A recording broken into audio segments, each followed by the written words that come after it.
രാജകുമാരി പള്ളി വിശ്വാസ പരിശീലന കേന്ദ്രം വെഞ്ചരിപ്പും ഉദ്ഘാടനവും നടത്തി. ഇടുക്കി രൂപത മെത്രാൻ മാർ ജോൺ നെല്ലിക്കുന്നേൽ ചടങ്ങുകൾക്ക് മുഖ്യ കാർമ്മികത്വം വഹിച്ച് ഉദ്ഘാടനം നിർവഹിച്ചു. മരിയൻ തീർത്ഥാടന കേന്ദ്രമായ രാജകുമാരി ദൈവമാതാ ദൈവാലയത്തിലെ വിശ്വാസ പരിശീലന കേന്ദ്രത്തിന്റെ വെഞ്ചരിപ്പും ഉദ്ഘാടനവും വിപുലമായ രീതിയിലാണ് സംഘടിപ്പിച്ചത്. ഇടവകയിലെത്തിയ രൂപത മെത്രാൻ മാർ ജോൺ നെല്ലിക്കുന്നേലിനെ ബൊക്ക നൽകി സ്വീകരിച്ചു. തുടർന്ന് ഇടുക്കി മാർ ജോൺ നെല്ലിക്കുന്നേലിന്റെ കാർമ്മികത്വത്തിൽ നടന്ന കൃതജ്ഞതാ ബലിക്ക് ശേഷം ഹാൾ വെഞ്ചരിപ്പ് നടത്തി ഉദ്ഘാടനം നിർവഹിച്ചു.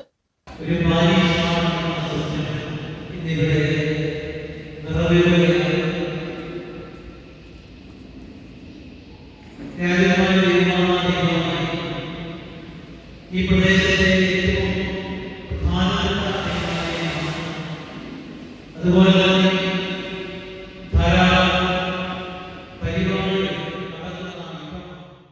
രൂപത വികാരി ജനറൽമാരായ മോൺ ജോസ് കരിവേലിക്കുന്നിൽ, മോൺ എബ്രഹാം പുറയാറ്റ് എന്നിവർ സഹകാർമ്മികത്വം വഹിച്ചു. വികാരി മോൺ ജോസ് നരിതൂക്കിൽ, സഹവികാരിമാരായ ഫാദർ ജോബി മാതാളിക്കുന്നിൽ, ഫാദർ അലക്സ് ചേന്നംകുളം എന്നിവർ നേതൃത്വം നൽകി.